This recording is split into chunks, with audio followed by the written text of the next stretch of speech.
Based on the latest statistic released, it shows that by the year ending March 2024, over 139,175 individuals were granted, the graduate road visa, popularly known as the post-study work visa, in comparison to a 48.5% increase from the previous year. And it shows that so many people are actually opting for the graduate road visa upon completion of their program. And I've had a lot of one-to-one sessions with so many people on this visa category, and these are some of the mistakes they've been making that has made it very difficult for them to land a job in the professional space or whichever job role they're looking out for. So if you're currently a student or you're currently on the credit road visa, or someone who is on any of those two visa categories, you need to make sure to watch this video so they get to know some of the mistakes most people are making and how they can also avoid making such mistakes. Because trust me, the graduate route visa, as enticing and interesting as it looks, is actually one of the visa categories that most people take for granted and don't leverage on the opportunities that comes with that visa category. So that's all I'll be sharing with you guys in this video. And if you're coming across my channel for the first time, do well to hit on the subscribe button to join the amazing Royal family. And my returning subscribers, thank you guys for being here. I really do appreciate you guys. So without further ado, let's get right into the video. For those who don't know, the graduate route visa is a visa category that allows, international students who complete their program to stay back in the UK for 2 years, and that's for those who finished master's or bachelor's degree, and for those who finished PhD program, they're allowed to stay back on the graduate route visa for another 3 years. Now, there's been a lot of questions. One of the major questions I get asked a lot is, does the graduate route visa count to your settlement in the UK? The answer is yes. So if you're looking at moving to, you're looking at, announcing the 10 years route, um, the time spent on the student visa or any visa category at all can be included on the 10 years route to getting your indefinite leave to remain in the United Kingdom, and which is a good thing, to be honest, except you probably want to go through the work route and spend 5 years on any of the work visa categories, be it the skilled worker visa, um, high potential individual visa, health and care visa. I know for the global talent visa, you can actually get your indefinite leave to remain after 3 years, which is a good thing. It's one of the best visa categories available here in the United Kingdom. Now, back to those who are currently on the graduate route visa. To be honest with you, I've had conversations. I've a couple of acquaintances who I know who are currently on the post-study work visa, and these are the top mistakes many of them make. And the first mistake many of them make is that they don't harness the opportunities that comes with the graduate route visa. Now, see, most people really don't understand how interesting and how flexible being on the graduate route visa is. Now, being on this visa, you have the right to do any job, of course, except the spokesman's job. But you're allowed to do any kind of job, take up any role, work on limited number of hours, and this is an opportunity for those who have got like business ideas to leverage on visa categories like this.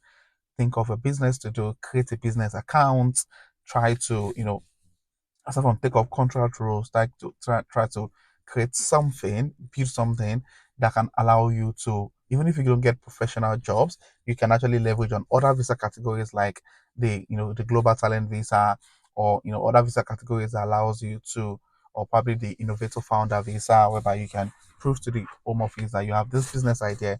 I made a video on the innovator founder visa a couple of weeks ago. If you want to check one of my previous videos, and the graduate visa is the best time to actually build that particular profile that allows you to apply for innovator founder visa.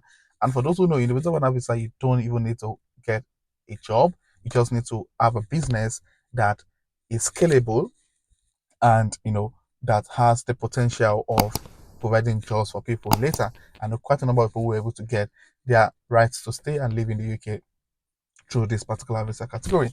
Now, another mistake most people make is that many of them focus solely on making lots of money while on the graduate route visa, which is not a bad thing, to be honest, in itself. It's not a bad thing.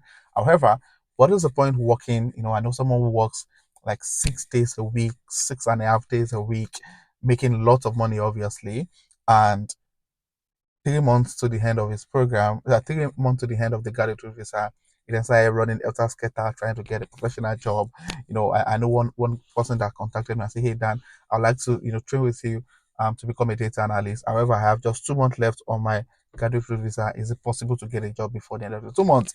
Now, for me, even though I'm a trainer, I train loads of people on a weekly basis. The truth is, I have to be sincere. You can't get a job in 2 months. You have no knowledge at all.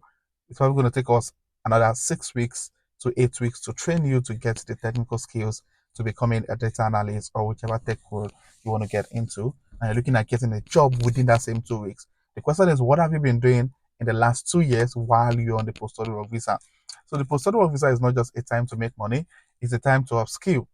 To be honest, it's time to upskill, take up the technical skills that can help you land a job. To be honest with you, so I really don't understand why people wait till the end of the graduate route visa before making plans on what next to do.